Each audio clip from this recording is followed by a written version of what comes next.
Chapter 1. Arrival in Duskwood. The night was heavy with mist as Adam Carter drove down the winding road leading into Duskwood. His headlights barely cut through the thick fog, which clung to the trees like a ghostly veil. The town had an eerie presence, as though it had been forgotten by time, swallowed by the dense forest that surrounded it. The air smelled of damp earth and something else, something metallic, faint yet unmistakable. A wooden sign, its paint peeling with age, loomed at the town's entrance. "Welcome to Duskwood" was carved into its surface, though the letters seemed to fade the longer Adam looked at them. He hesitated before passing the sign, a strange sense of unease settling in his chest. The town was silent. Too silent. As he rolled into the main street, the buildings appeared in the dim glow of his headlights. Storefronts stood frozen in time, their windows clouded with dust. The gas lamps that lined the road flickered weakly, casting long, shifting shadows against the cobblestones. Adam felt a shiver creep down his spine. He had been here before, but that was impossible. He parked near what looked like an old inn, its wooden frame creaking under the weight of years of neglect. Stepping out of the car, the air felt heavier, pressing down on him like an unseen force. His footsteps echoed eerily in the quiet, and he couldn't shake the feeling that something was watching him. A soft whisper drifted through the air. Adam turned sharply, scanning the darkened street, but he saw nothing. Just the fog swirling unnaturally, shifting as though it had a mind of its own. The whisper came again, closer this time, sending a chill through his bones. He forced himself to take a deep breath and walk toward the inn's entrance. The door creaked open with a long, agonizing groan. The lobby was dimly lit, the glow from a single lantern barely reaching the corners of the room. Dust coated every surface, and the scent of mildew filled the air. A ledger sat open on the front desk, its pages yellowed with age. His name was already written on the guest list. Adam's pulse quickened.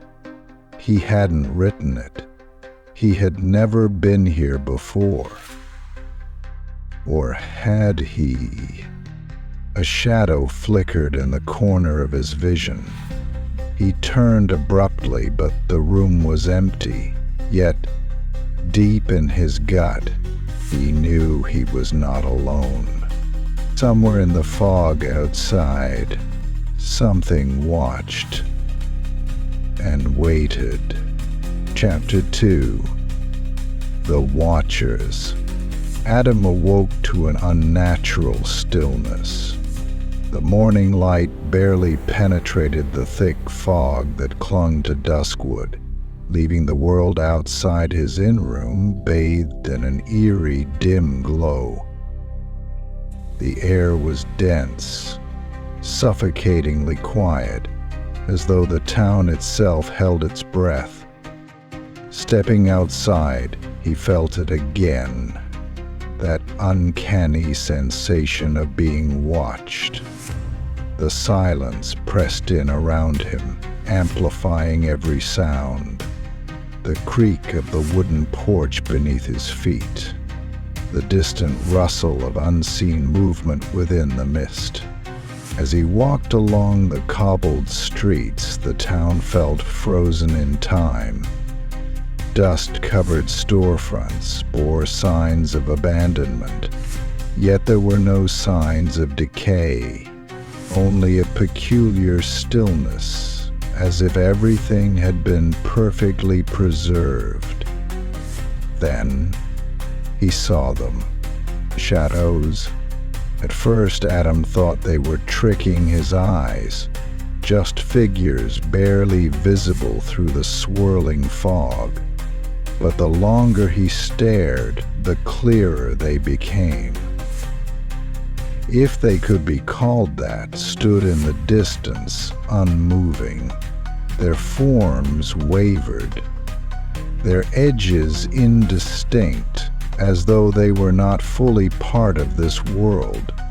Adam took a hesitant step forward, but the figures did not move.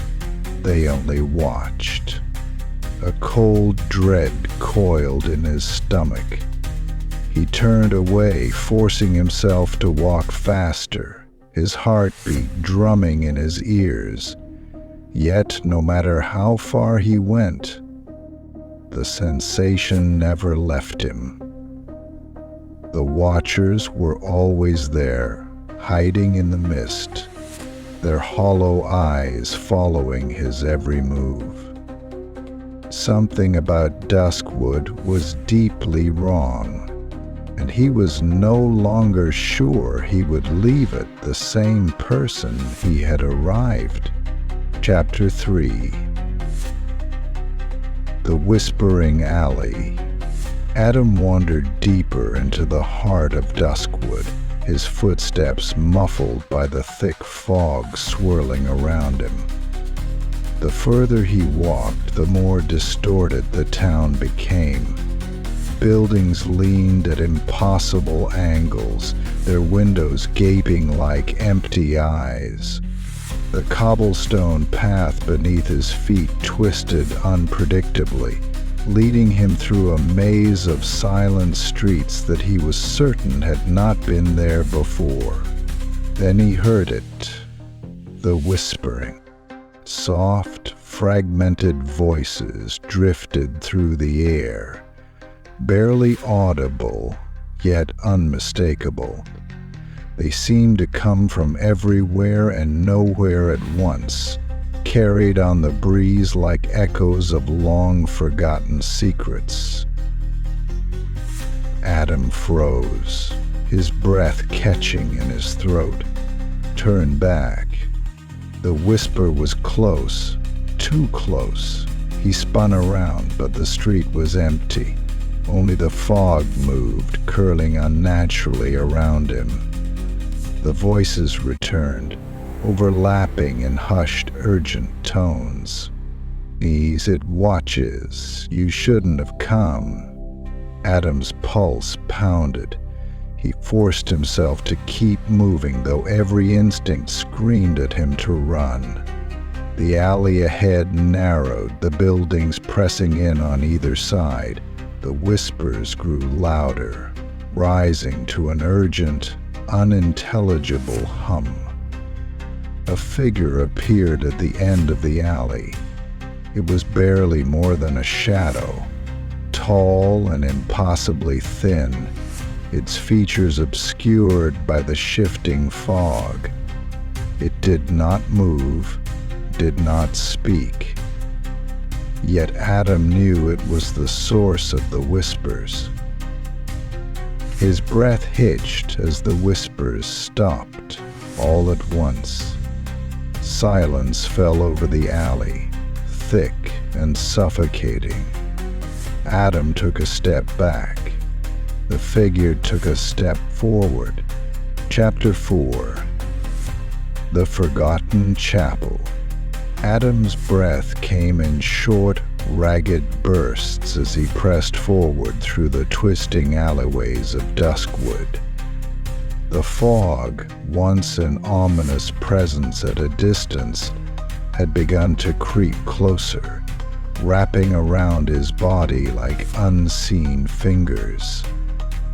The town's eerie silence was interrupted only by the occasional whisper that seemed to slither through the air, coming from nowhere and everywhere all at once. He didn't know why, but something inside him told him he needed to find the chapel. The streets led him to the base of a small hill, where a crumbling stone staircase ascended toward a structure hidden in the mist. With each step, the temperature dropped, and the unsettling sensation of being watched grew stronger. The towering shape of the chapel emerged from the fog, a relic of old, its Gothic spires reaching toward the sky like skeletal fingers. The wooden doors, worn and cracked with age, stood slightly ajar, as if waiting for him. Adam hesitated, but then another whisper, louder this time, urged him forward. He pushed open the heavy doors, and they groaned in protest. Inside, the air was thick with the scent of dust and decay. Rows of wooden pews sat in orderly lines coated in cobwebs. A single candle flickered at the front, casting elongated shadows across the stone walls. Stained glass windows, their colors long faded, depicted faceless saints, their hollow eyes seemingly following Adam as he moved. At the center of the chapel stood an altar, and atop it lay a book bound in cracked leather. It was covered in strange symbols, its pages yellowed with age. Adam approached hesitantly, his fingers trembling as he reached for the tome. As soon as he touched it, a sudden gust of wind swept through the chapel, slamming the doors shut behind him. The candlelight flickered wildly before extinguishing entirely, plunging the room into darkness. Then came the whispers. Not soft, distant murmurs like before, but loud, urgent voices that filled the chapel with an oppressive weight. Adam could hear them all around him, circling him, calling his name. His heart pounded in his chest as his eyes adjusted to the darkness. A faint glow emanated from the book, illuminating the words written in an unfamiliar script. But one phrase stood out, written in a language he somehow understood. The eyes see beyond. The eyes remember. The eyes never close. A shadow moved at the edge of his vision. He turned, but there was nothing there. Another whisper, this one right behind him. A cold breath against his neck. Adam spun around and came face to face with the hollow-eyed figure from the alley. The world shifted. The chapel walls seemed to close in, the whispers now a deafening cacophony. The figure's mouth moved, but no words came out. Then, as suddenly as it had begun, the voices stopped. The silence that followed was more terrifying than the sound. The figure lifted a hand and pointed at the book. Adam's vision blurred. The last thing he saw before darkness swallowed him was the symbol etched onto the altar. The same symbol he had seen in his nightmare. Then, everything went black. Chapter 5. The Hollow Ones. Adam's vision swam as he awoke on the cold stone floor of the chapel. The air was damp, thick with a musty scent of decay. His head pounded, his memories jumbled. Had he blacked out? He pushed himself upright, blinking against the dim candlelight that flickered from the altar. Then he realized he was not alone. The pews, once empty, were now filled with figures, dozens of them, silent, motionless, their faces obscured by darkness, yet Adam could feel their gaze, hollow and unrelenting. His breath hitched as he stood, his pulse hammering in his ears. The figures did not move, did not speak. They only watched. A whisper slithered through the air. "You see now." Adam turned toward the voice, his stomach tightening. At the foot of the altar stood the figure from the alleyway, its presence more solid now, more defined.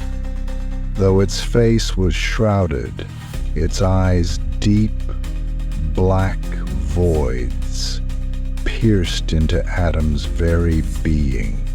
"Who are you?" Adam managed, his voice hoarse. "We are the Hollow Ones," the figure intoned. "And now, so are you." A shudder ran through Adam. He took a step back, but the walls of the chapel seemed to close in. The shadows deepened, stretching unnaturally along the floor. The figures in the pews began to rise, their movements slow and synchronized, their hollow eyes reflecting the candlelight like mirrors. Adam clenched his fists. "No, I'm not one of you." The figure at the altar tilted its head. "Not yet, but the hollow eyes have already seen you. There is no escape." As the words settled, Adam felt something shift inside him. A strange, unnatural pull, as if something had taken root in his mind.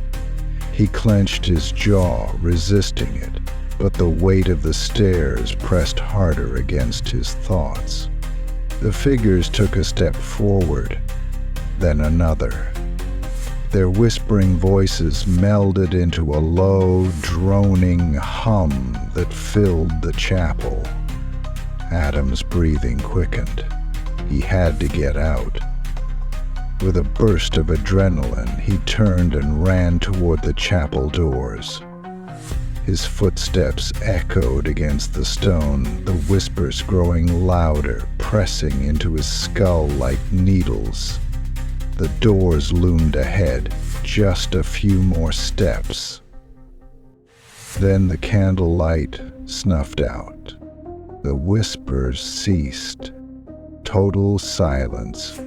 Adam skidded to a halt. The darkness was absolute, suffocating. He reached for the door handle, but the moment his fingers brushed the wood, ice shot through his veins. A hand, cold, skeletal, grasped his wrist. A voice, mere inches from his ear, whispered, "You cannot run from what you've become." Adam screamed. Chapter 6. The Reflection. Adam stumbled through the empty streets of Duskwood, his breath coming in ragged gasps. The air felt heavier, as though the town itself had grown denser, suffocating him. The Hollow Ones had almost taken him. Their whispers still echoed in his mind. Their hollow eyes burned into his thoughts. He needed to find a way out. Through the thickening mist, he spotted an old shop at the end of the street. Its broken sign swung weakly in the wind, the faded letters barely visible. Taylor and Sons, Fine Goods. Something about the place tugged at his memory, but he couldn't recall why. Drawn by an unseen force, he stepped inside. The shop was abandoned. Dust coated the wooden counters and cobwebs stretched between shelves lined with rotting fabric. The floor creaked beneath his weight, but it was not the decay that sent a chill down his spine. It was the mirror. A full-length mirror stood in the center of the room, its frame warped and blackened with age. It reflected the dim candlelight from the shop's lone lantern, casting eerie shadows on the walls. Adam hesitated before stepping closer, his own reflection coming into view. Something was wrong. His reflection did not move the same way he did. A fraction of a second slower, its movements stiff, unnatural. His breath hitched as he raised his hand. The reflection hesitated, then followed. But the eyes, his eyes, looked different, darker, deep, hollow. He took a step back, heart pounding. The reflection did not. It stared at him, unmoving, its hollow gaze piercing straight through his soul. A slow, distorted grin stretched across its face, though Adam had not moved his lips. He spun around to flee, but the shop had changed. The door was gone.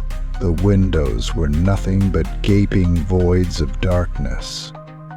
The reflection behind him chuckled, a deep, unnatural sound that sent ice through his veins.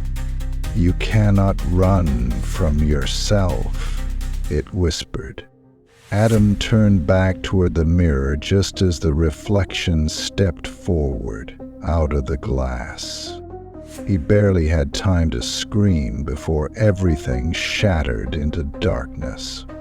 Chapter 7. The Last Escape.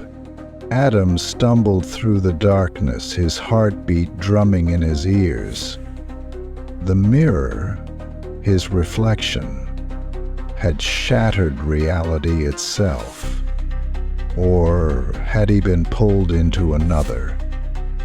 His mind raced with questions, but his feet moved on instinct, carrying him through a corridor that hadn't been there before.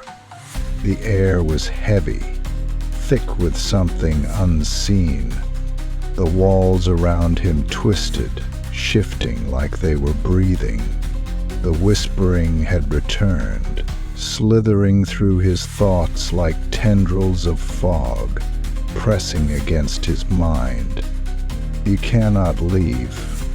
He ignored it, pushing forward, his fingers scraping against the cold stone walls as he navigated through the endless passage. A door appeared in front of him, massive, ancient, its wooden frame cracked but unyielding. Carved into its surface was a symbol he recognized from the chapel. The Eye. Adam hesitated, but the whispers grew louder behind him. Something was coming. He could feel its presence, its hunger. Without another thought, he pushed against the door. It groaned before giving way, revealing an old, decrepit staircase leading downward into the unknown. He descended, each step creaking beneath his weight. The deeper he went, the colder it became, his breath forming in ghostly puffs. Then he saw it.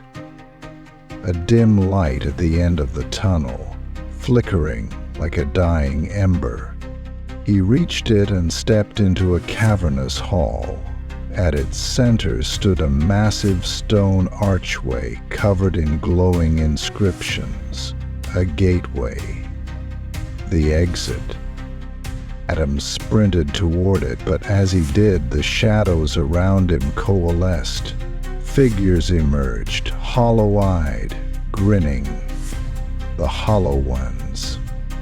"He belongs to us now," they whispered in unison. Adam gritted his teeth. "No, I don't." With every ounce of willpower, he lunged forward, his body colliding with the gateway. A blinding white light engulfed him, and the last thing he heard was the sound of shattering glass. And then, Chapter 8. The Price.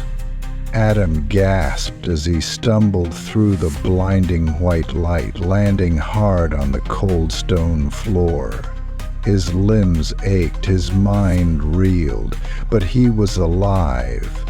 The silence around him was unnatural. No whispers, no shifting shadows, just stillness. He pushed himself up, glancing around. He was in a vast circular chamber, its walls lined with aged torches that burned with an eerie blue flame. The inscriptions from the gateway pulsed faintly on the walls, casting ghostly reflections onto the polished floor. But what drew his attention most was the pedestal at the chamber's center. A book rested there. Its cover was bound in deep crimson leather, ancient symbols etched into its spine. It radiated power, dark, suffocating power. Adam swallowed hard, his instincts screaming for him to leave, yet he felt drawn to it. As if an unseen force beckoned him forward. The price must be paid. The voice echoed through the chamber, deep and emotionless. Adam spun around, but he saw no one, only shifting shadows at the edges of the room. He backed away, his heartbeat thundering in his chest. "What price?" he demanded. "Who are you?" The shadows swirled, forming shapes, faces twisted and hollow-eyed, watching him from the darkness. One stepped forward, materializing into something almost human. "You have seen what should not be seen," it intoned. "You have crossed the threshold." Adam clenched his fists. "I never asked for this." The entity tilted its head, regarding him with cold amusement. "None ever do, but the hollow eyes have marked you. There must be balance." A chilling realization dawned on Adam. "You want me to take someone's place? Not just anyone." The entity gestured toward the book. "To leave, you must choose. Another must take your place." Adam's breath caught in his throat. "You're asking me to trap someone else here?" The whispers returned, swirling around him like a suffocating fog. He could feel the weight of the choice pressing down on him, heavier than anything he had ever known. The faces in the shadows stared, waiting, anticipating. He turned to the book, his reflection flickering in its polished cover. His own hollow eyes stared back at him. Was there truly no other way? Chapter 9. The Mark. Adam's fingers hovered over the book, his mind racing.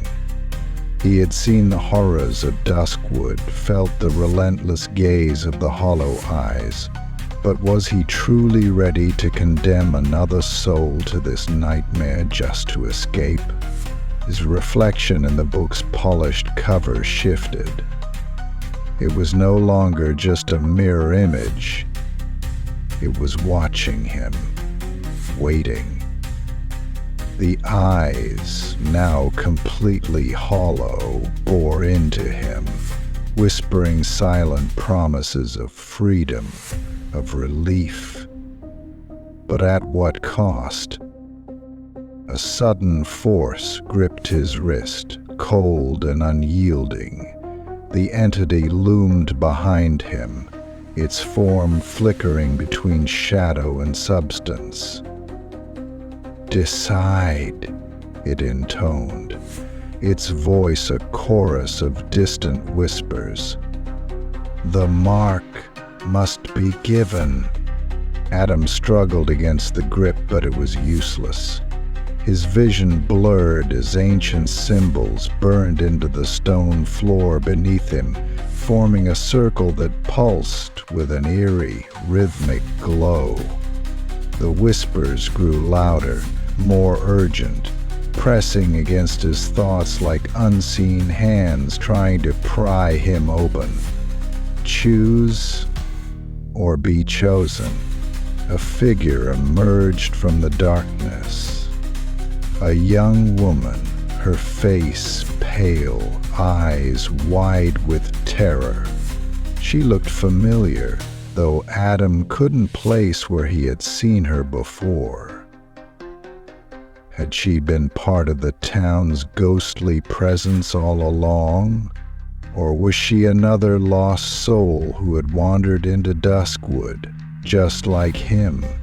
"Please," she whispered, "don't let them take me." Adam's heart pounded. The weight of the decision crushed him. The book lay open, waiting for his touch, the words shifting like something alive, offering him an escape. But if he did it, if he marked another, would he truly be free? Or would he carry the curse with him forever? The entity's grip tightened. The mark is eternal. It cannot be undone. Adam clenched his jaw. His whole body trembled. He thought of everything he had endured, the figures in the fog, the whispers, the never-ending gaze of the hollow eyes.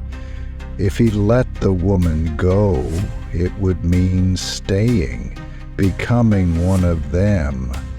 But if he chose her, his hands balled into fists. The torches lining the chamber flickered wildly, casting twisted shadows across the walls. The woman sobbed, shaking her head, silently pleading. Adam took a deep breath, and he made his choice. Chapter 10. Becoming One.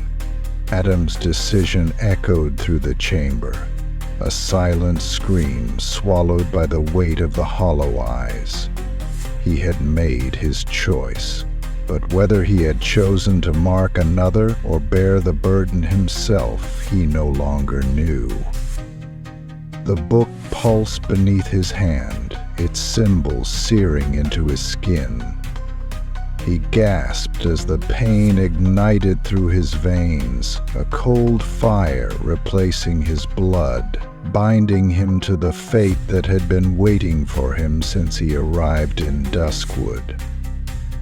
The whispers returned, no longer distant, no longer pleading. They welcomed him now. They sang to him, a hymn of acceptance, a lullaby of submission. The hollow ones surrounded him, their forms shifting like shadows against the walls. They no longer frightened him.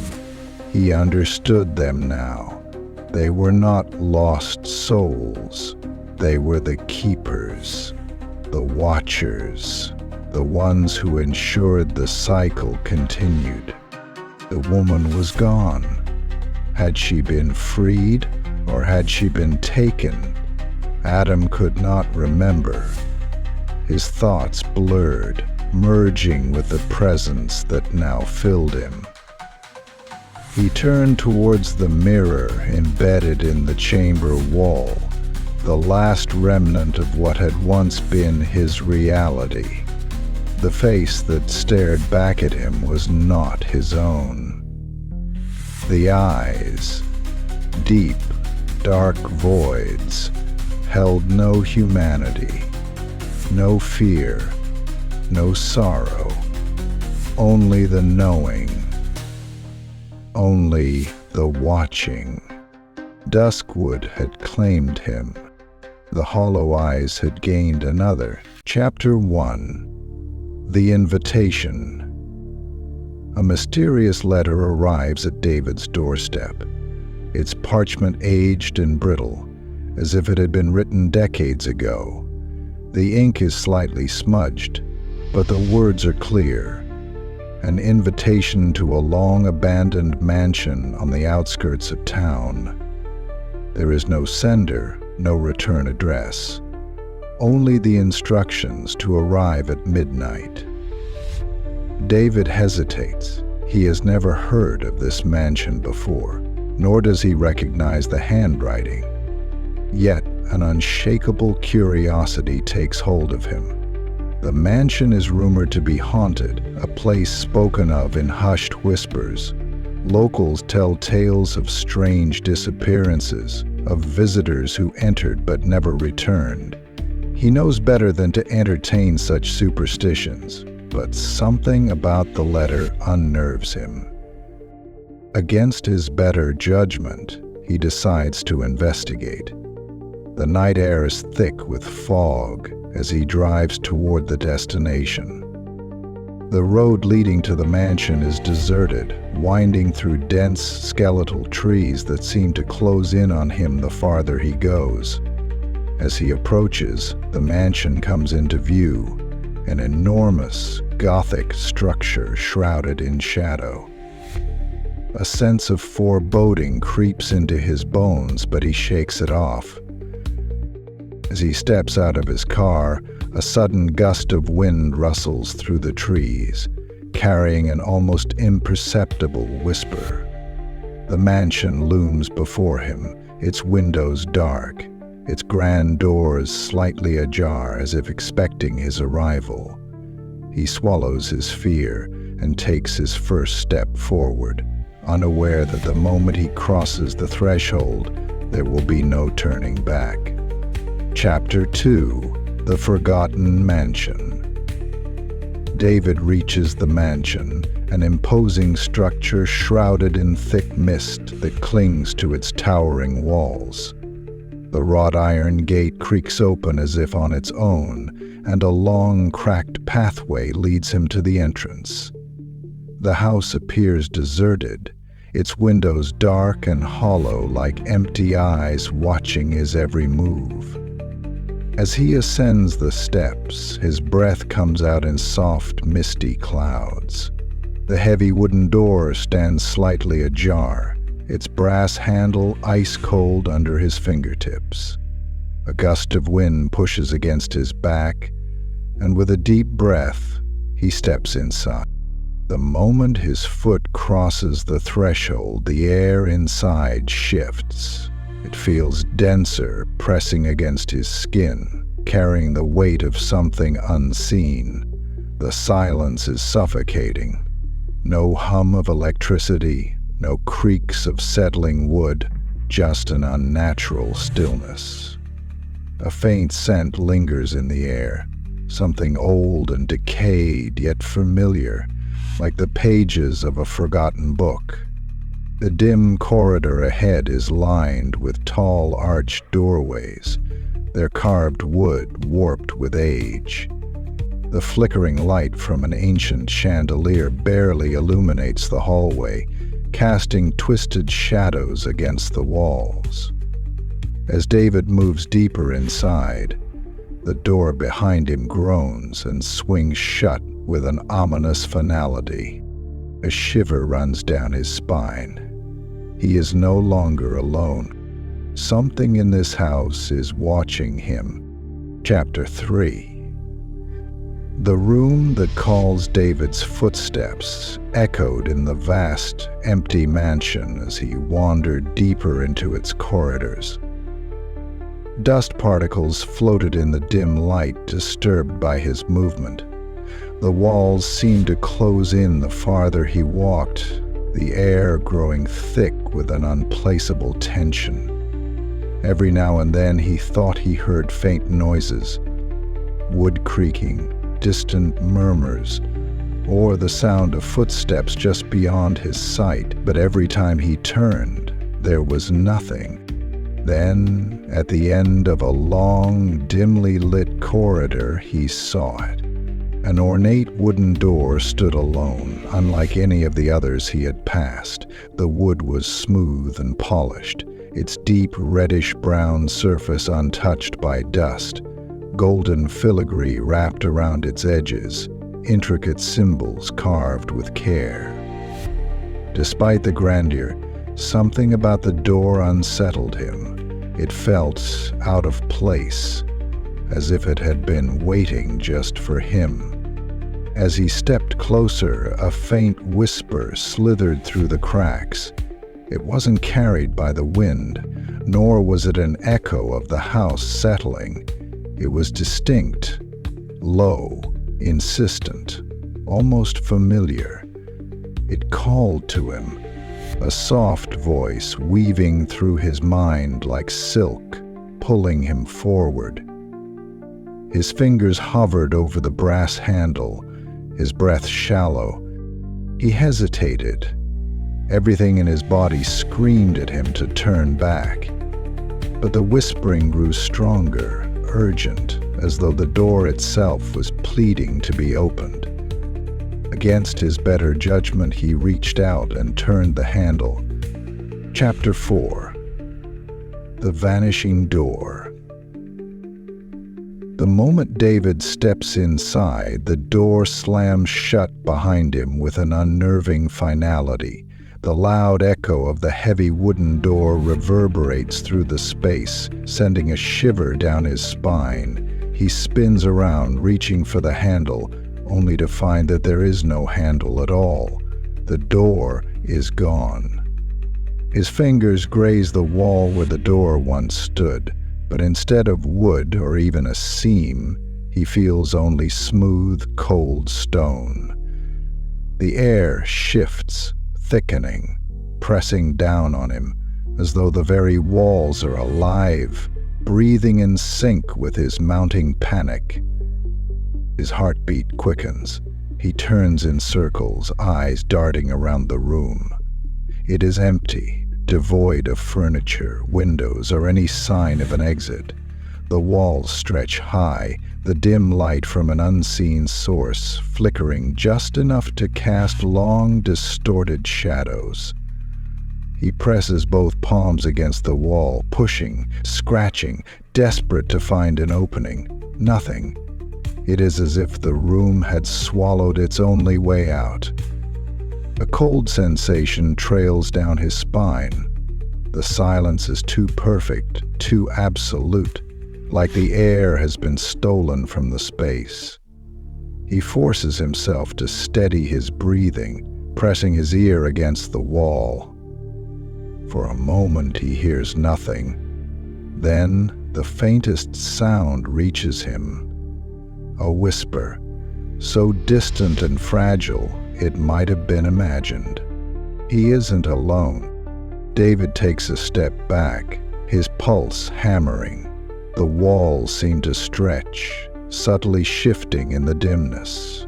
He clenches his fists, trying to stay rational. There has to be a way out.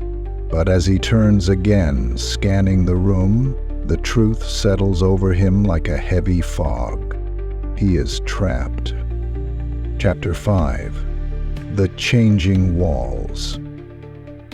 David's breath came in short gasps as he pressed his palms against the cold, unyielding wall. The room was shifting, warping before his eyes. The walls stretched outward, elongating into impossible dimensions, then contracted violently, forcing him to stumble back. It felt as if the very fabric of space was folding in on itself, twisting into an ever-changing labyrinth. Shadows flickered in the dim light, shifting like liquid against the walls. At first, they were just distortions of the faint glow, but then they began to take form. Elongated limbs, hollow eyes, grotesque figures that moved independently of any known source of light. His heartbeat pounded in his ears, his body frozen in dread as he realized that these were not just tricks of the mind. The shadows were watching him.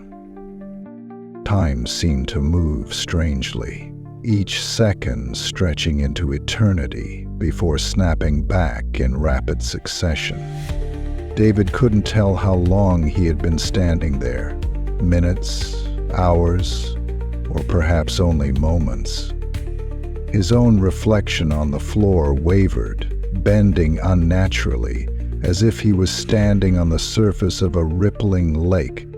Suddenly, the walls convulsed, an unseen force shifting them like living flesh. The floor beneath him trembled, pulsating with a rhythmic beat, as if the room itself had a heartbeat. His knees buckled, and he collapsed onto the cold ground, watching in horror as the walls bled into one another, forming new corridors, new doorways that led into nothingness. A whisper curled around his ear, soft yet commanding. It wasn't just in the air, it was inside his mind. "You are not the first, you will not be the last." David turned sharply, but there was no one there. The room continued to change, and with every second it became clear. This place was alive, and it had no intention of letting him go. Chapter 6. The Ghostly Echoes. The silence in the room did not last long. A chilling breeze swept through the air, though there were no windows, no gaps in the walls. It carried with it a sound, soft at first, almost like the rustling of fabric, but then it became clearer. Whispers. David stiffened, his breath caught in his throat. The whispers came from all directions, circling him like a phantom wind. They were layered, overlapping. Some voices hurried and panicked, others slow and deliberate. He couldn't make out the words at first, just the eerie cadence of voices speaking in hushed tones. Then his own name slithered through the air. David. His blood ran cold. It was not a question nor a plea. It was a statement, a knowing. He spun around, heart hammering, but there was no one there. The room remained empty, yet the whispers continued, pressing into his mind, filling his ears. His name was spoken again, this time followed by an unintelligible murmur. He strained to understand, but the words dissipated as soon as they reached him. The walls around him pulsed, moving, shifting ever so slightly, as if they were alive. The dim light flickered, throwing shadows that twisted unnaturally. He could feel something watching, lingering just beyond his sight. His own breath came ragged, the panic clawing at his ribs. He took a step back, pressing himself against the wall, but the moment he did, the cold surface beneath his palm throbbed as if a heartbeat pulsed beneath it. David gasped and yanked his hand away. The whispers rose into a crescendo, a cacophony of voices, warnings, cries, and whispers of those who had been here before him. He realized with growing horror that he was not the first to be trapped in this cursed room, and if he didn't find a way out soon, he wouldn't be the last. Chapter 7. The Fractured Mirror. David's breath caught in his throat as a mirror materialized on the farthest wall. It hadn't been there moments ago, and yet now it stood tall, its surface smooth, too polished, as if it didn't just reflect light but absorbed it. He took a hesitant step forward, watching as his reflection moved in perfect synchronization. Then something changed. The figure in the mirror mimicked his movement, but with an unnatural delay. When David raised his arm, the reflection hesitated before following. It was as if the image was not simply a reflection, but something else. Something watching him from the other side of the glass. His stomach twisted into knots. He waved his hand, testing the reaction. Again, the figure lagged behind, its movement stiff, deliberate, like an actor struggling to remember his lines. A cold dread settled over him. That was not him. Then the reflection did something it shouldn't have. It smiled. David recoiled. His lips had not moved, yet the figure in the mirror grinned slowly, unnaturally, a stretch of teeth and shadows. His heart slammed against his ribs. He turned to run, but as soon as he moved, a sharp cracking sound split the silence. He snapped his head back toward the mirror. The glass had fractured, a jagged web of splintering lines spreading outward from the reflection's eyes. The figure inside tilted its head, pressing its palm flat against the glass. The cracks deepened, spreading like veins. Then the figure stepped forward, attempting to break free. David stumbled backward, horror gripping his chest. The fractures widened, deepening with each breath. A whisper, low and hungry, slithered through the air. Let me out. Chapter 8. The Endless Loop. Desperate to escape, David rushes toward the nearest door, his pulse hammering in his ears. He grips the handle, throws the door open, and stumbles into the corridor, only to freeze in horror. The room stretches before him once more, identical in every way. The same eerie shadows dance along the walls, the same cold air presses against his skin. His breath comes in ragged gasps as he turns back, but the door he just exited has vanished. Panicked, he tries again. He finds another door on the opposite side of the room, throws it open and sprints through, but as soon as he steps forward, he is back in the same space. The mirror still stands fractured, the whispers still slither through the air, taunting him. His vision blurs, his mind unable to comprehend the impossible. David moves faster now, searching for another escape. He checks the floor for hidden panels, presses against the walls for any sign of a secret passage. He yanks open door after door, only to find himself looping through the same cursed chamber. Each time, his hope dwindles. His mind unravels further. The walls begin to shift again, but now they do not expand or contract, they tilt, creating an unsteady gravity that pulls him in different directions. The air grows heavier, suffocating him as if the room itself is draining the life from his body. His limbs grow sluggish, his thoughts muddled. The whispers turn into laughter, mocking, taunting. You cannot leave. Davi collapses onto his knees, hands digging into his scalp. He doesn't know how long he has been here. Minutes, hours, days. Time no longer exists in this room. His reflection in the cracked mirror moves independently now, watching him with knowing, soulless eyes. He forces himself to stand. He won't let this room consume him. He takes a slow breath, steadies his hands, and for the 100th time he reaches for another door. He bursts through, only to return again. His own voice joins the whispers. There is no escape. Chapter 9. The Final Choice. David shuddered as the temperature in the room plummeted.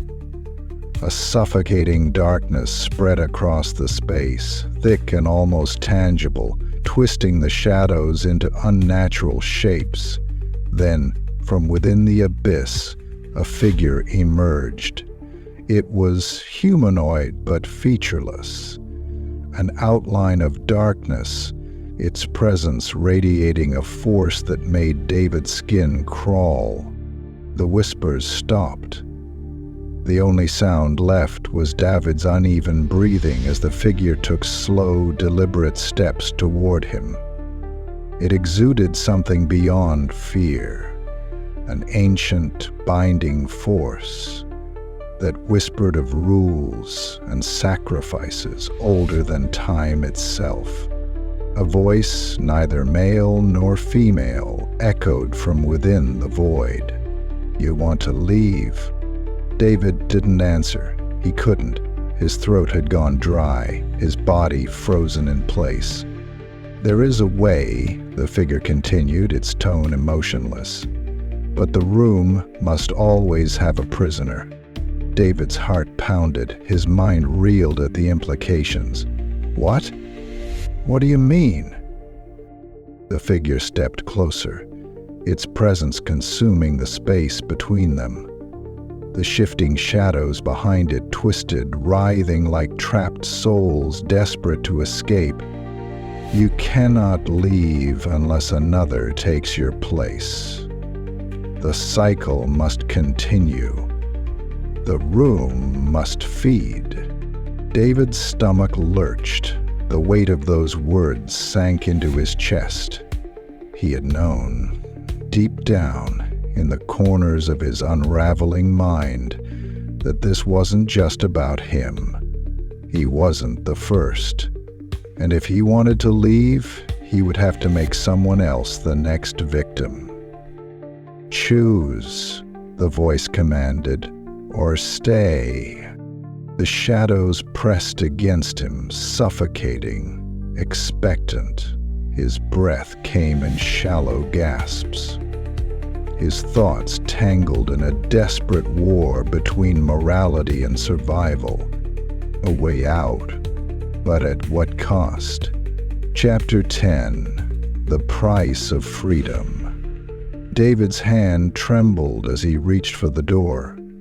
The shadows around him pulsed, pressing closer as if sensing his impending departure.